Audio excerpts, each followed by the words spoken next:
Shalom. All praises to the Most High, Anoka said. Praise be to the earthly mother, the Pachamama. Praise be to the Kahe, the Holy Spirit. In the name of His only begotten Son, Motsah the Lamb, unification to the nation. So, for this video, a lot of stuff I'm really not too familiar with, but I really want to get a conversation flowing. I want to touch on this stuff because this stuff is here. And this is not, these just aren't things that a lot of people know about. So even if I don't understand it, it's not really for me to understand it all. Because I don't teach on my channel, I just remind people of things. I bring light to things, but I don't know anything, you know. So you're going to have to listen to my attempt. We're going to be chilling to some Celtic music. Regarding like Celtic music and stuff like this, like, if you guys listen to the native mix, if you listen to a lot of the Peruvian themes, you'll notice that a lot of these sounds sound exactly the same. Why? Because the tribe of Judah was in England as well, and they use very similar instruments. Just go ahead, listen to let me see if I could, this flute right here. I just got this flute. I'm learning how to play it, but you'll notice that a lot of this music sounds very similar. So I just want to bring that out. But first, I want to start here. Now, I forgot to bring this out in the last video. I knew about this, but I forgot about this. When I saw it, that when 432, he brought it out, or brought out that little Moray brought it out. This pretty much is showing you that the Spaniards, or the Jews, or the tribe of Judah that was over there, you know, they were, you know, colored, dark-skinned people. I'll say just colored people, because people can be lighter or darker skinned, but they were not white. No one thought that the actual Jews were white. The only people who said that were people who were trying to hide who they were. But anyone who was being honest, they knew who they were. You know, they didn't even want to mention that they were the Most High's people. They'll call them heretics and things of that sort. This is a very long video, so I'm really gonna try to breeze through a lot of these things.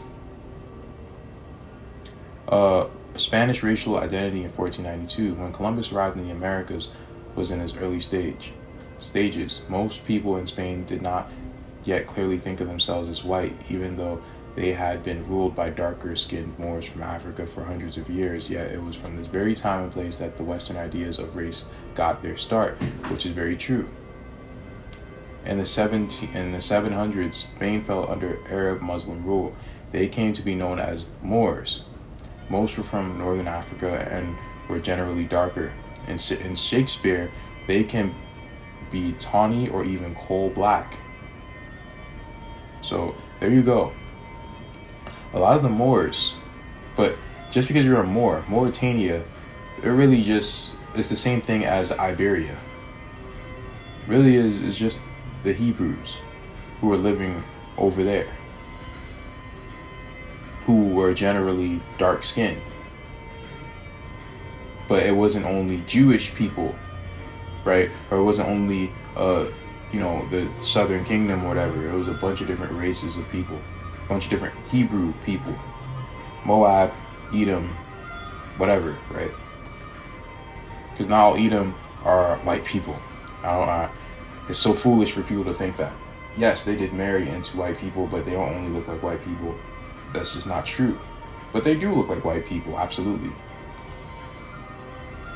Now I want to show you something. Let me pause this real quick.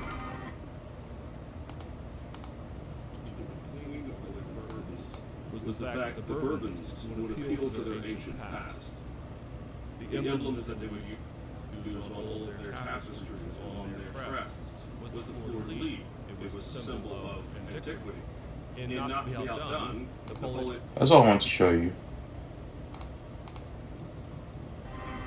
There's a reason for that. You want to know the reason? It's that the Bourbons, right? The Berbers, North Africa, children of Lot. Or, it could be any sort of Hebrew, really. But mostly the children of Lot. That's what North Africa was really known for. What's this?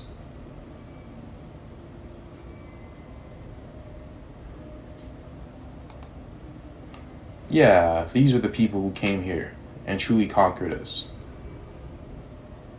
The Spaniards. Look at how they're dressed. Look how Pizarro is dressed.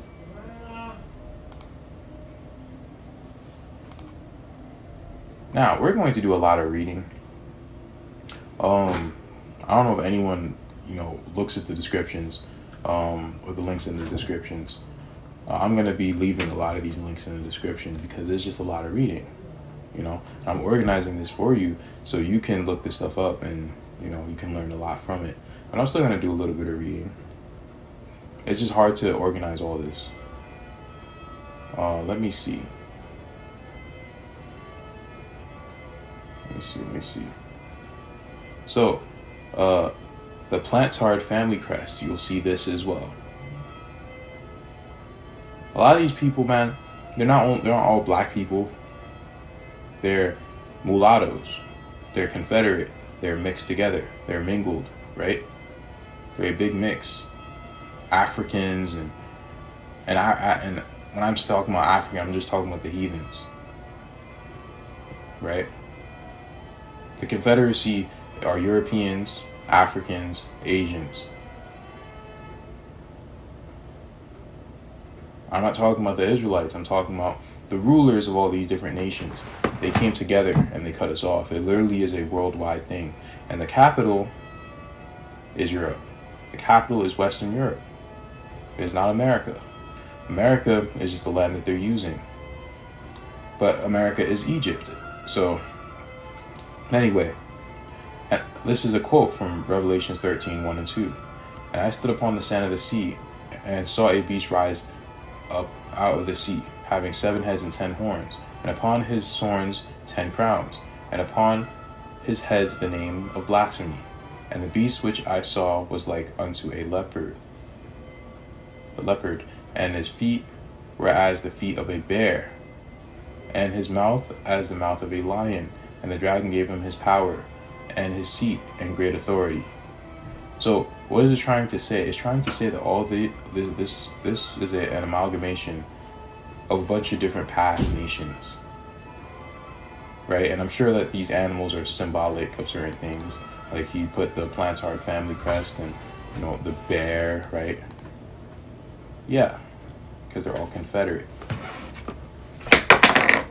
The Plantard family crest is regarded as the key to the Typhorian Draconian current, which is the demonic lineage of the Merovingian bloodline. And we're going to get into the Merovingian peoples, or the bloodline. So the Typhonian current refers to the dragon lineage of Satan. Typhon is, Plutarch asserts, a distinct evil principle, or the Satan of the Jews. The key to the draconian lineage, the Plantard crest, has been elucidated by Kenneth Grant, the Grand Master of the Ordo Temple Orientis, the occult organization once headed by Aleister Crowley. And we went over Aleister Crowley before. I haven't done part 2 to that because, I like to give out certain videos to different people just so, they can have get a sense of accomplishment when they pretty much do a video and I just say it. It hasn't been done yet, because people slacking, but that's okay. That video will be released whenever that person's done. Note the Merovingian symbols, the bears and the bees. The Plantard crest. Also, do not miss Grant's assertion, amply supported by other sources. I'm not going to read that. Has for some time controlled the Vatican. This has controlled the Vatican. That's something to look up, right? Let's try to Google this. My computer running really slow.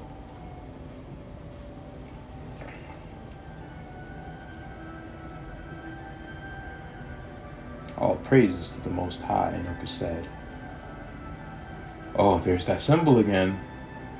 There it is. Oh my goodness. They are Confederate, man. You guys get it now? It controls the Vatican. See, all these people who they show you, they're all a front, man.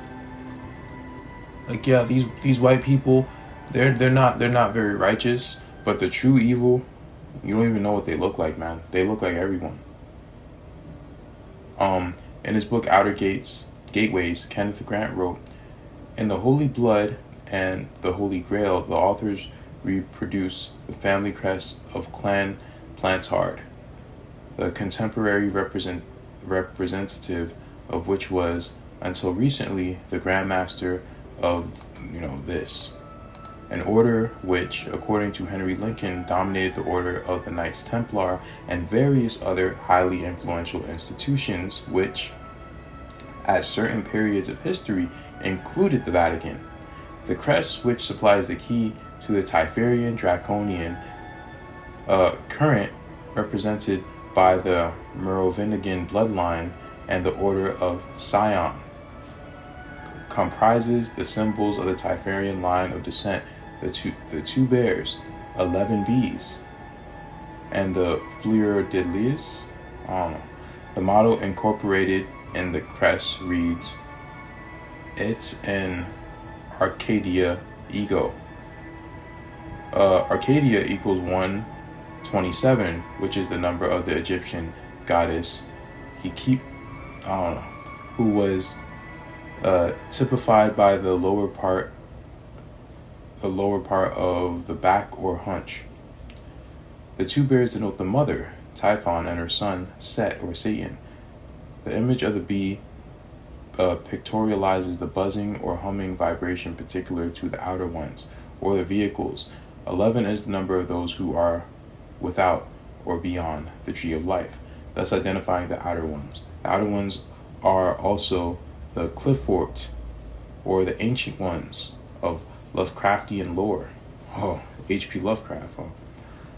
That the Typhonian tradition and the Merovingian tradition share the same important symbols seems to be much more than a mere coincidence.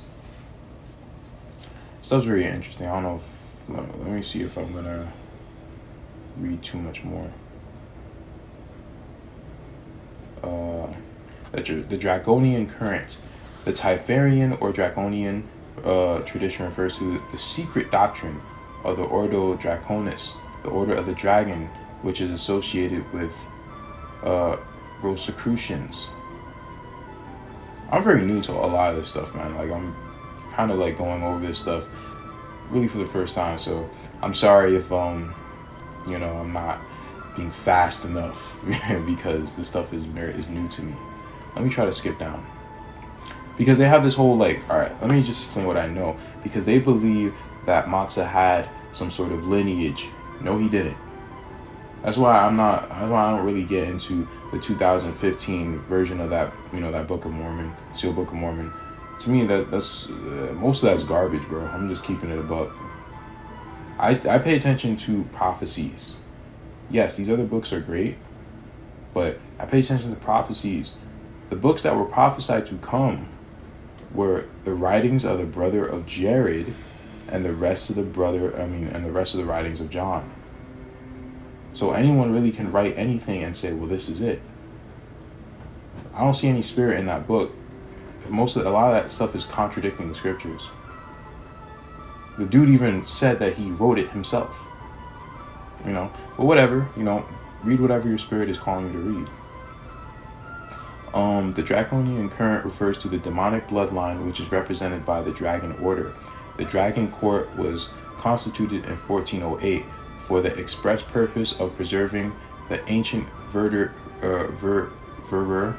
bloodline. Of this bloodline, Godefroy de Orleans, I don't know if I said that right, was a member. According to from Transylvania to Tunbridge Wells on the Dagobert's Revenge website. The Holy Grail itself was elfin, as was Jesus himself, complete with his crown of fairy thorns, depicted as the headgear of Godefroy de Viry de Bolia. I said that two different ways. I'm just gonna not read that. But oh yeah, I forgot. I'm sorry. So they believe that he had an offspring, that Motsah had an offspring, or so-called Jesus Christ had an offspring. And he had it with Mary Magdalene. But this is stuff that they've pretty much made up, because again, they have tried to write themselves into our books. So they are going to try to hijack, because they're working through Satan. What is Satan? What is Semihaz's whole goal? Is to be the son of the Most High. So if they're talking about a bloodline, a chosen bloodline, and a holy grail, they're really talking about the Antichrist. And who is it through? You're going to see it's not through the Gentiles. It's through the Israelites that the so-called Antichrist is coming out of.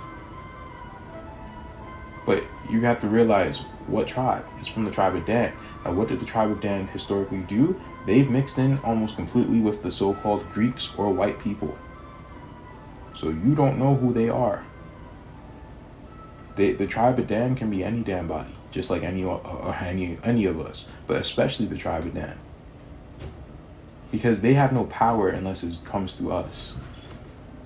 Every religion and every law and everything that they have, they got it from us in some sort of way. Let me see if I can move down.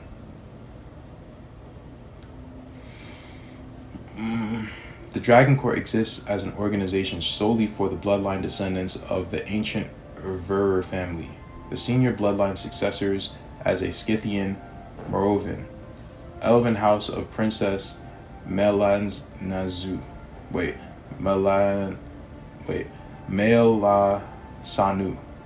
and for those whose bloodlines are extracted from this descent and its ancient Dragon Court. Let's move down. In Starfire, Gold of the Gods, Gardner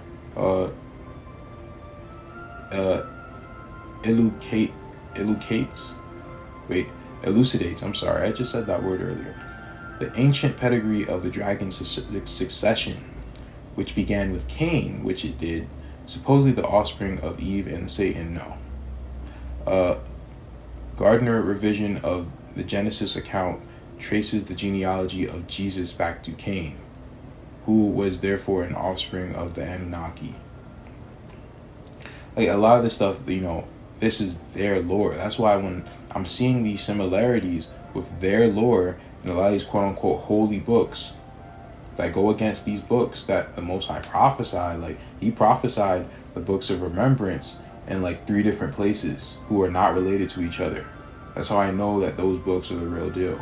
And they just have the spirit on them. I'm not trying to advocate for them. People can read what they want, but I'm just sharing with you my beliefs on my channel. But with all this misinformation out here, I'm pretty sure that the Most High would give us something so we would know, which he did. You just have to read the book. One of the interesting items from the archives of the Dragon Court was the origin of the word kinship. It derives from the very earliest of Sumerian culture, wherein kingship was identical with kinship, and kin means blood relative.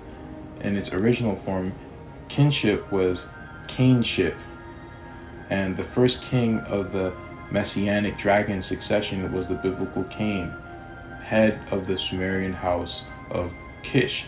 This stuff, some of the stuff is true, because I guess the seed line of Cain, it went through Cush to Nimrod. But here's the thing, it's not literally a physical seed line. Like it is, but it isn't. It can come through physical seed lines. But that's the concept of making a Nephilim. Because when you make a Nephilim, then it can come through your seed line. You can have the most righteous seed line. If you make that child into a Nephilim, it can come through that seed line. right? A lot of stuff is, it's a bunch of stupidity, because this is their interpretation of, the book of Genesis, right? But some of them already know what really went down. The people who really, really know, they're somewhere in the back. A lot of stuff is conjecture and it's guessing, right? Even from the Gentiles, because they believe in things that are not necessarily true. Let's move on. So I have this document that I got from an informant. I'll just leave it at that, because I don't want to blow up any spots. But pretty much you have to join the Moors, the Moabites, to get this sort of information. This is in the description. I had this in my last video. Oh my goodness, it's not loading. What's going on? All right, let's reload this.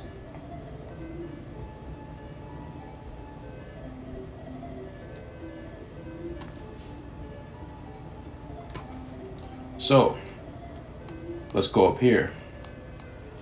Where does everything come from? What's the serpent seed? Where does it come from?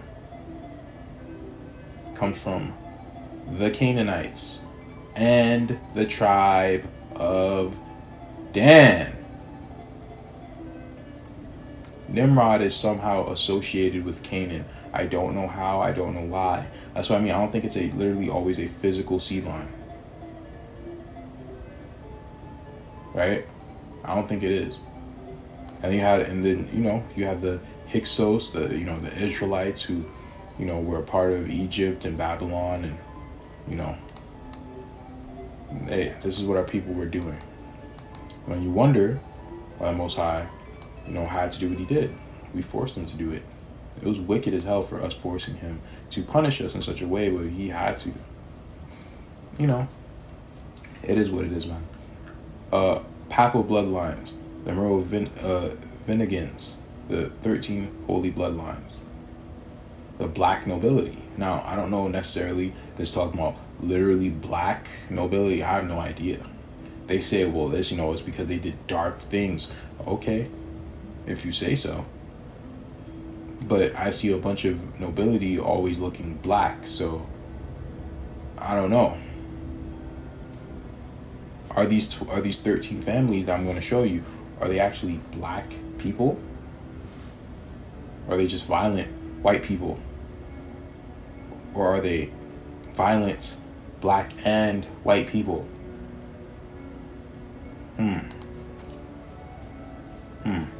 The term Merovingian is said to derive from Merovi, who was king of the Franks from 447 to 458 AD, despite recent claims that the Merovingian Franks were sired by Jesus Christ and Mary Magdalene and therefore divine. The legend of King Merovi conceals the true origins of the Merovingian race in remote antiquity. See, they're claiming this, but that's their Jesus, right? So what they're really trying to say is that their Jesus is kind of like their Antichrist, and he's going to return through that same bloodline. But according to the legend, as explained in Bloodline of the Holy Grail, Merovi had two fathers, King Collodion and a strange beast of the sea. Despite the carefully listed genealogies of his time, the heritage of Merovius was strangely obscured in the monastic annals. Although the rightful son of Chlorodion, he was nevertheless said by the historian Priscus to have been sired by an arcane sea creature, the Bestie Neptunus. So he was birthed by this creature.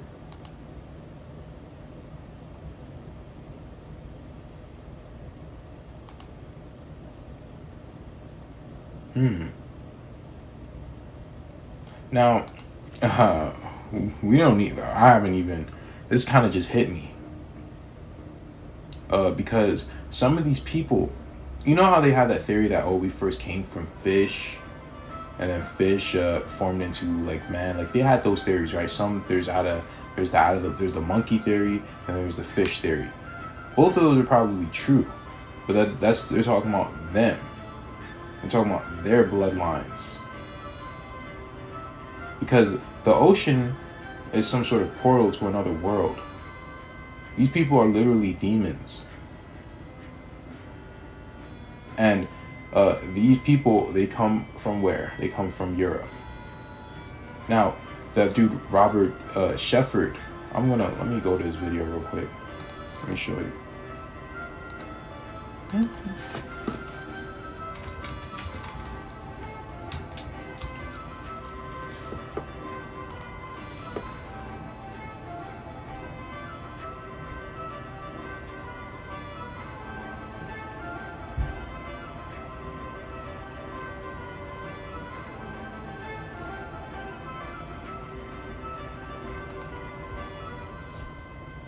Gotta love him, the Aryan researcher.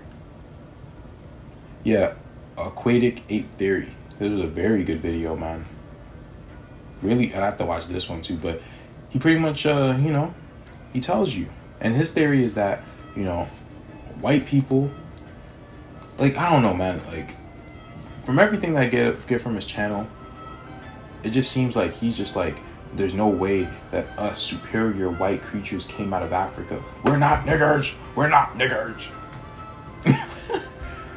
We came from Atlantis, the Isle of Arian. That's where we came from. And we came from the seas. Oh yes. And funny enough, demons, they inhabit the seas. So demons came and slept with people. Are those all the half-breed gods? Right? Because some of the Greeks, they say that they came from gods, right? Gods and titans who are in the oceans. Came from the oceans, right? That stuff is not myth. That stuff is very, very true. These people, these people are fish. I made a video about them sleeping with dogs. Maybe I should make one about them being with fish. How many stories do you see of white dudes sticking it up dolphins? You hear about that all the time. They really are grotesque beings, and they need to be eradicated. Not by me. Please don't strike me, YouTube. I'm not inciting any violence. I'm just saying what needs to be done. The Seacambrian Franks, from whose female line the Merovingians emerged, were associated with Grecian Arcadia before migrating to the Rhineland. As we have seen, they call themselves Numag, people of the New Covenant, just as the Essenes of Qumran had once been known. It was the Arcadian legend that was responsible for the mysterious sea beast. As symbolized defined in the Merovingian ancestry, the relevant sea lord was King Pallas, a god of old Arcadia. His predecessor was the great Oceanus. The immortal sea lord was said to be ever incarnate in a destiny of ancient kings, whose symbol was a fish. Dagon, the fish god. Okay. Now it makes sense, man. As was the symbol of Jesus, and that's why their Jesus and Motsah or Yahawahshi is not the same thing. They are just basing their lore and their stuff off of a story. A real story. And people get caught up, so he's not real. Okay. Well, if you say so. See, anything that they're going to really push in evil, there's some heavy good behind it. Just remember that. The wicked can't create anything. The wicked can never create anything. They're always going to invert. They can never create anything. The Pesti Neptunus was worshipped in classical antiquity as the Roman god Neptune and as Poseidon in Greek mythology. Neptune was the mythological god of the sea, who is said to have founded Atlantis, which is the pagan version of the pre-flood civilization which God judged in Genesis 7. Oh, wow. So Atlantis was around before. Wow. Revelation 13:1 identifies the Antichrist system as the beast that rises out of the sea. Becomes crystal clear upon the discovery that a demonic bloodline which exists today that was originally sired by a mysterious sea beast, the Bisti Neptunus. And we went over that already. Merovingians derives from the French words mer, meaning sea, and veri, meaning werewolf or dragon. Wow. So Merovingians means sea dragon or leviathan. Ooh, this is a bit too much, man. And there was a war in heaven, and Michael and his angels fought against the dragon, and the dragons fought and his angels, and the great dragon was cast out, that old serpent called the devil and Satan, which deceived the whole world. He was cast out into the earth, and his angels were cast out with him.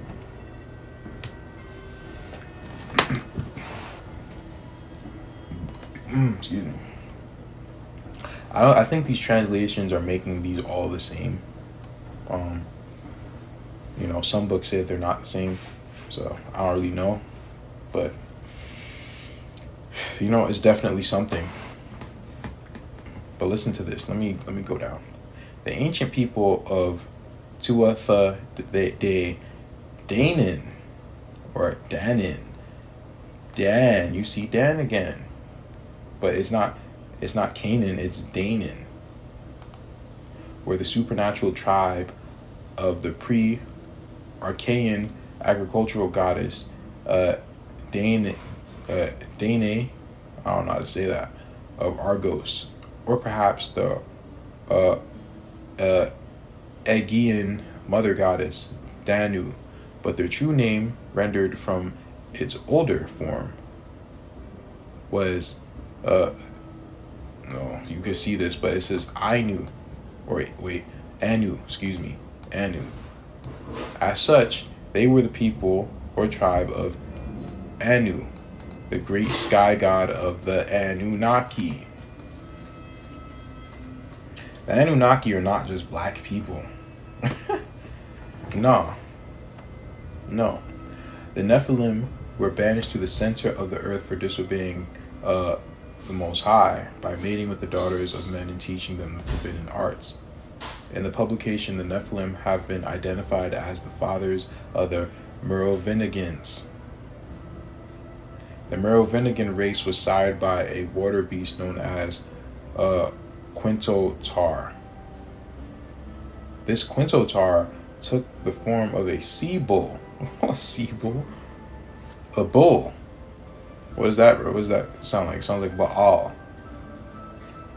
Crowley's personal seal was of a sea goat.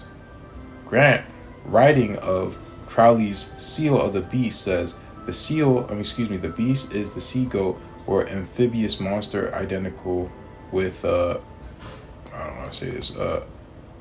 I'm not even gonna try. Quintotar, or bull of the deep. Grant writes as a footnote, the waters underneath the earth, home of the ancestors. What? Oh my goodness.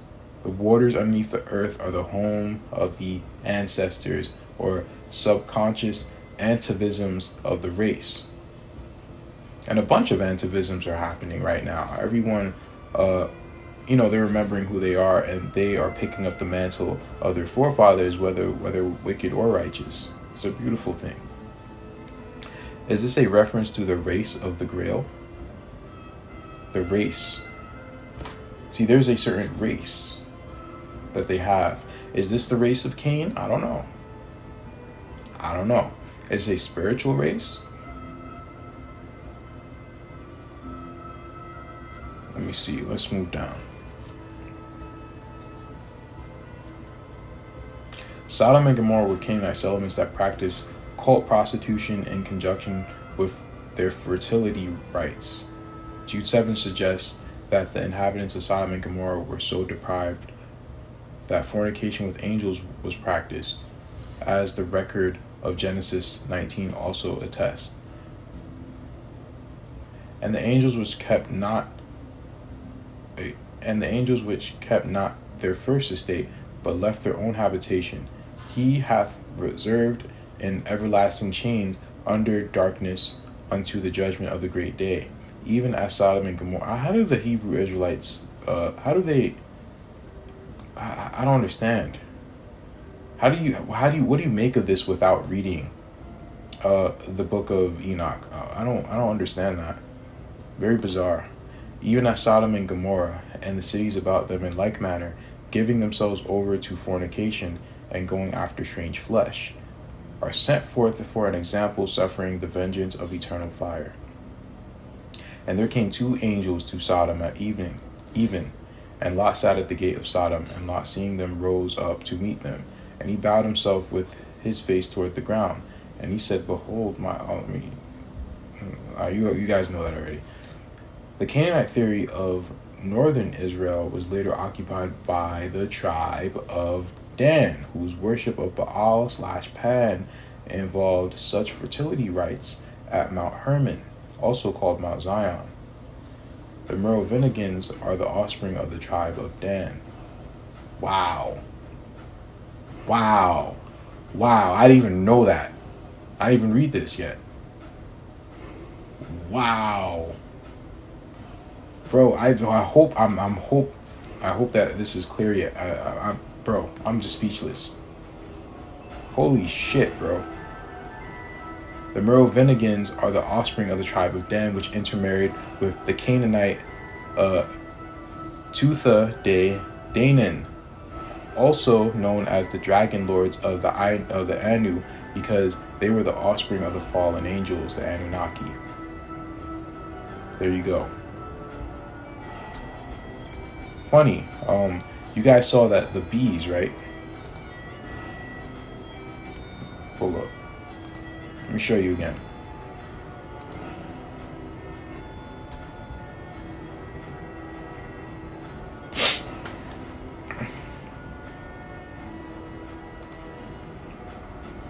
You're doing all that praying, you ain't keeping no commandments. Oh, I didn't show you the bees. My bad.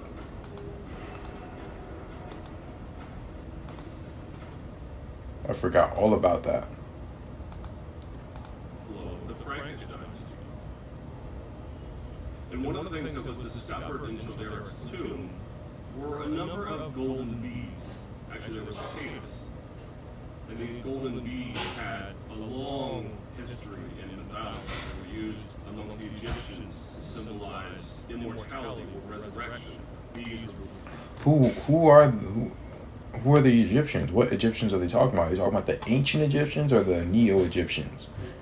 You have the Neo-ancient Egyptians, who they think are the ancient Egyptians, but they're really just, the Egyptians that came to Europe after they got their ass handed to them by the Israelites. Are they the Neo-Egyptians? Which Egyptians are we talking about? Let's go.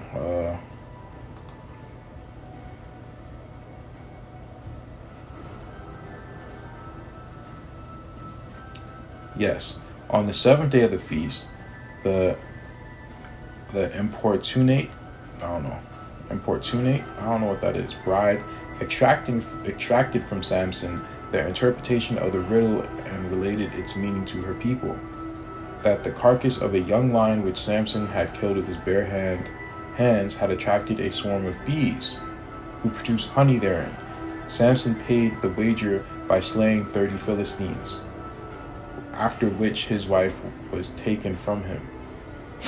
Bees, right? There's that bees symbolism that it has to do with the tribe of Dan. You guys really have to research this stuff. The tribe of Dan is our enemies. Let me go here real quick. And there's two serpent lines. Like this, the serpent is not all evil. There's two serpent lines. There's good and evil, like anything else. Since the Freemason family and the Rothschild family have members who are also in the 13th bloodline, it is unclear to me how interwoven the seed of Satan is. Some of the earliest attempts to trace the seed of Satan were some books which did intensive research on the tribe of Dan and the descendants of Cain.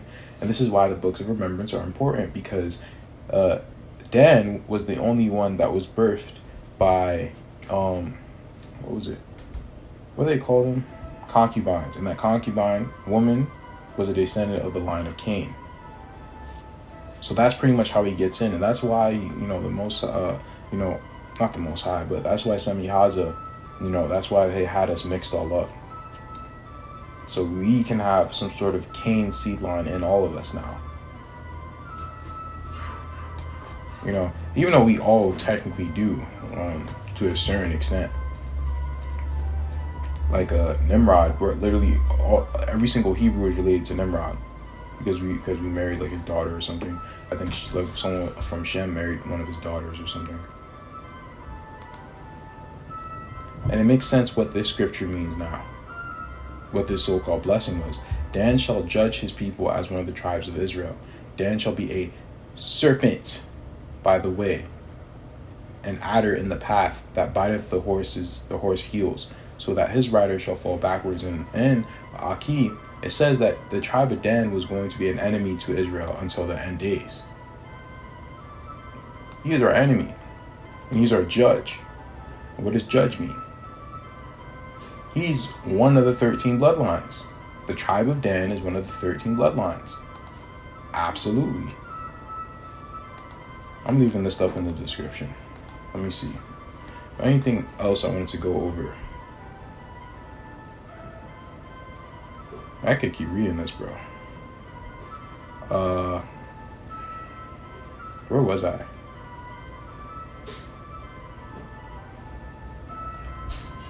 Through the work of Sir Lawrence Gardner, we discover that, oh, wait a minute.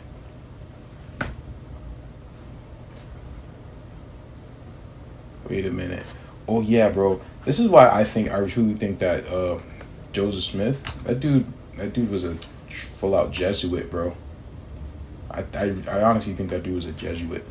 And I don't know, man. There is something very off about Joseph Smith. It's either his history was hijacked to another stratosphere, or there's something very off, because he did very Jesuit things, like very Freemason Jesuit sort of things, bro. It's just not, it's not normal. Let me see. Yes. This is of course made by a bunch of Mormons, and they believe that Joseph Smith comes from the bloodline of Jesus and stuff like that. All that really is Merovingian lore, Antichrist lore, light. That's all it is. People really believe that the Creator, that really the Most High came down and would lay with one of his daughters. That's how he looks at us. He looks at us as children. Why would he lay down with his daughter? That's insanity. You must think so little. So that's why when a book blasphemes Motsah like that, I'm really not going to take it very seriously. Does this look like a Mormon? Because it sure as hell does to me. And you're going to see, I'll even tell you how Mormons talk. So, do you believe in God? Like they say God. Why? Because they're Greeks, and Greeks, they use these terminologies like God.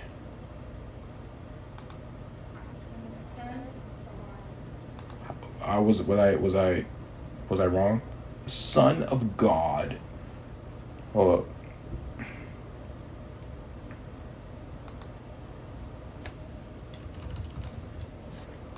Magdalene traveled across Scotland, or perhaps that she even lies buried on the Isle of Iona in Scotland. Hold up. This island is considered to be one of the most... But the real challenge is hidden from the world.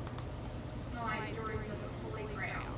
Is it just an accident that the search for the Grail quest resonates with so many people?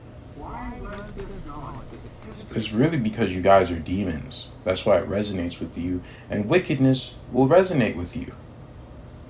A lot of these people don't have souls. I really don't even worry about white people. I'm more angered with the Moors because I understand that those people are our true enemies. These people, they don't have souls. Like they're pretty much Nephilim. Like I don't care about them. They're nothing. They're insignificant. They mean nothing. Quite literally. They're of the seed line of Cain. I have nothing to say to them. I don't think about them at all. Not at this point. I'm really more annoyed with, these so-called Moors and these blackety black Negroes who are really behind the scenes controlling everything.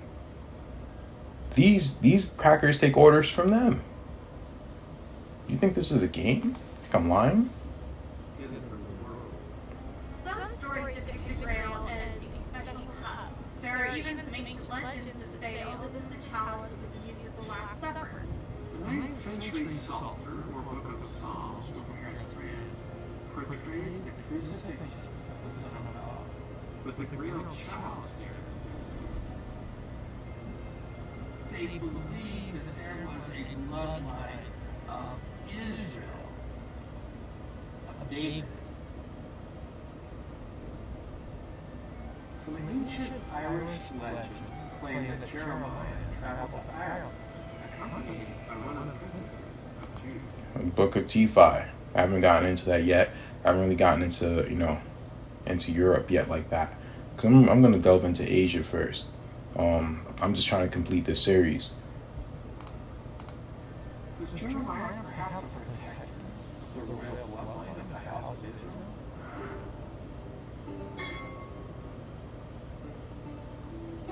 The legends of the Grail are wide and they're varied, and there is a sense of hidden mystery surrounding it. Because even the famous stories of King Arthur and his Knights of the Round Table are related. Yeah, because a copy of David. Additionally, Arthur and some of his knights are claimed as direct descendants of Joseph of Arimathea. Oracle legend intended to imply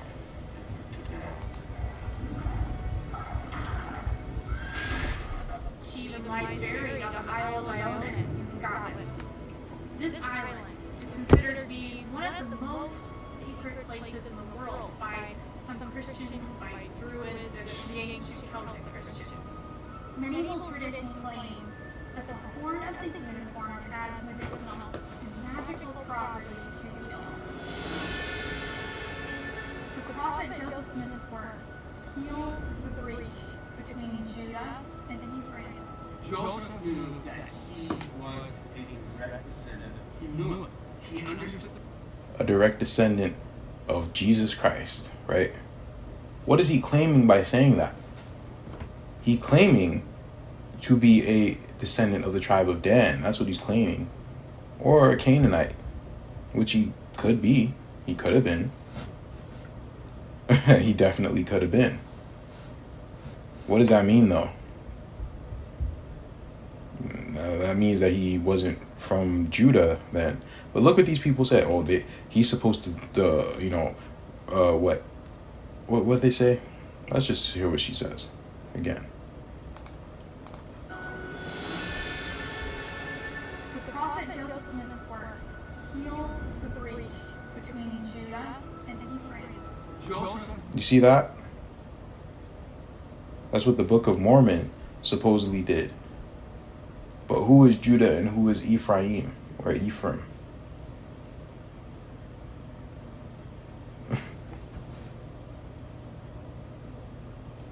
Like what? They said, oh, it was actually the breach between white people and white North American Indians. Bro, if I have this book, it's called The Secret Chamber. My brother, I forgot, like red guy. I forgot, brother. I'm sorry, bro, but he's the one who put me on to this book. Some good stuff in this book led me to some truth, but you know, it's pretty much preaching the same garbage that they're preaching, where they think that the Israelites they look like red pasty people like them. You know, so it's a lot of misinformation, but there is a lot of good truth to it. You know, in that book, Black Man, You're Ephraim, it really connects so many dots, because they're not going to speak about the actual Jews who were in Europe. And it never said that the Book of Mormon never said that would be the thing that to restore the breach. It never said that. It just said that it would happen in the latter days. That Judah and Ephraim, you know, pretty much the northern and the southern kingdom would become one again. It's not talking about these damn crackers. It's not. You know, no matter what they want to force. It was really just talking about and I can't even say, you know, blacks and natives, because, you know, those are kind of interchangeable. But, you know, whoever is the northern kingdom, whoever is the southern kingdom, we're just supposed to unite. And that's exactly why I don't think a lot of these people are Israelites, because they're still rejecting people. So are they Israel? I have no idea, and I doubt it. But peace be unto you. Knew that he was making correct sense. He knew it. He understood it. He understood the implications. And what do we see in history? Not only do we see evidence of Ephraim being led to Northern Europe, but we also see the tribe of Judah. The Lord united them in the lands of the north, with the promise that one day they would return to their Those are the lands of the north? Okay. Now, Ephraim, they did. They were mixing with the Assyrians. The Assyrians were so-called white people. Yes, they were. Absolutely. However, the Most High is also going to kill a lot of Ephraim. Did you read that in the Book of Mormon, sweetheart? Oh, okay. But I just wanted to touch on that.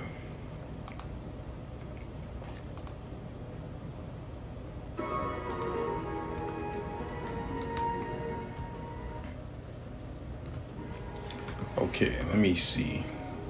What else we got here?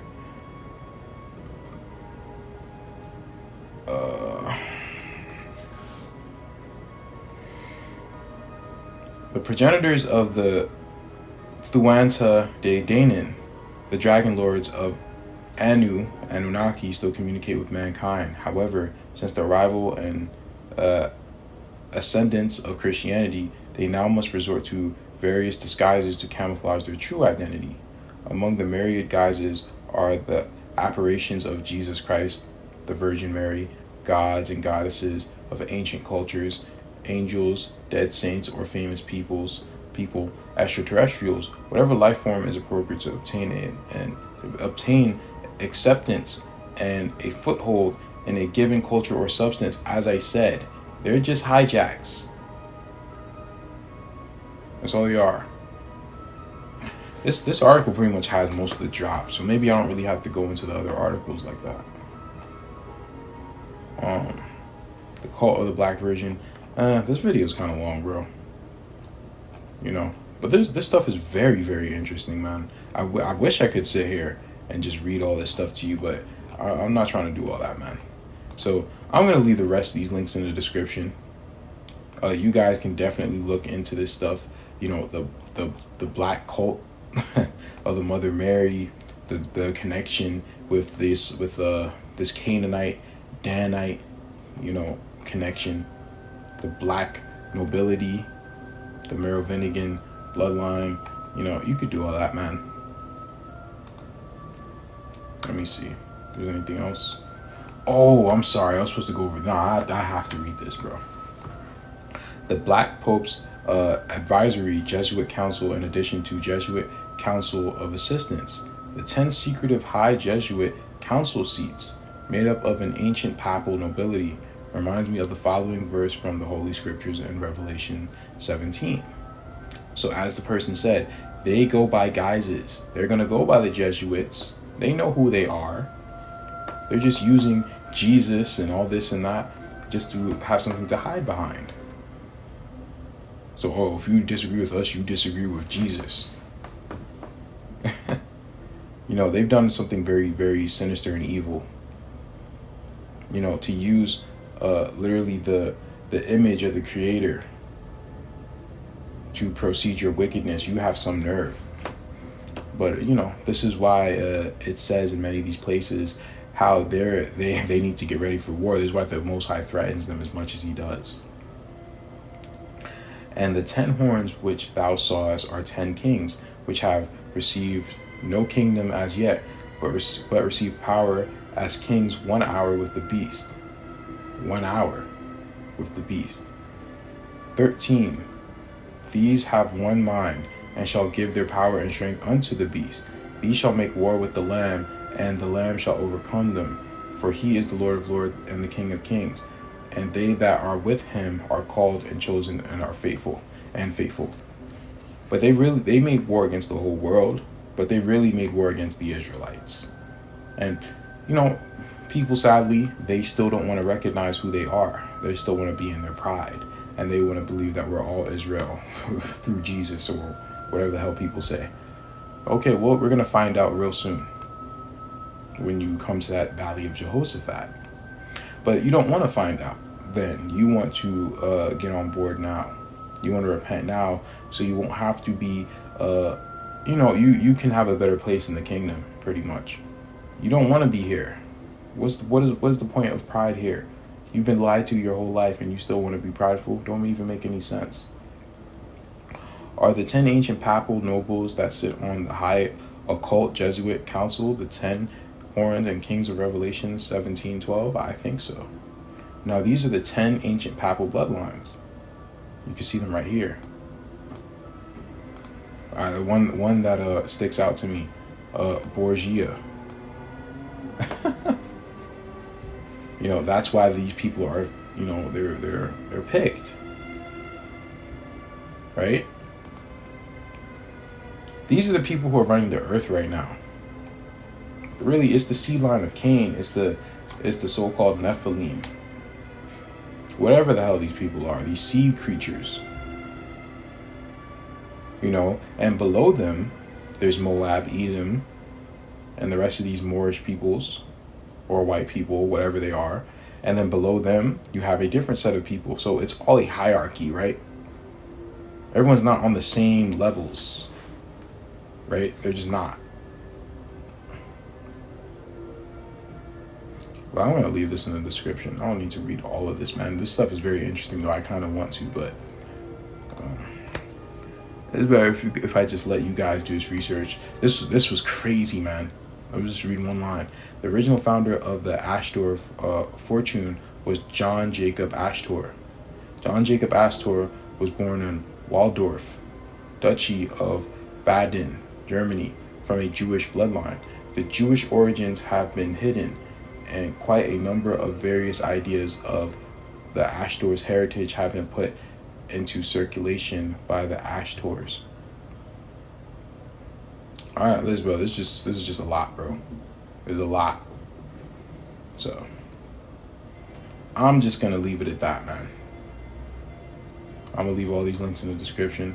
So if you guys, you know, if you want to look into this, you absolutely can. You can have the 13 families, right here. Stuff has been like, it's you don't hide this stuff, man. All right, let me stop. Because let me see, how long have I been doing this for already? See, it's already been almost an hour. I could literally go on all night, and I'm not gonna do that. So I'll see you guys later. You know, just look into this stuff, man. I'm not gonna be able to tell you this since they blocked me for about a week. So you'll be seeing this next week. But, you know, even so, I want you guys to look into this stuff, man. You know, it's very interesting. Peace be unto you. Shalom. Selah Kalah.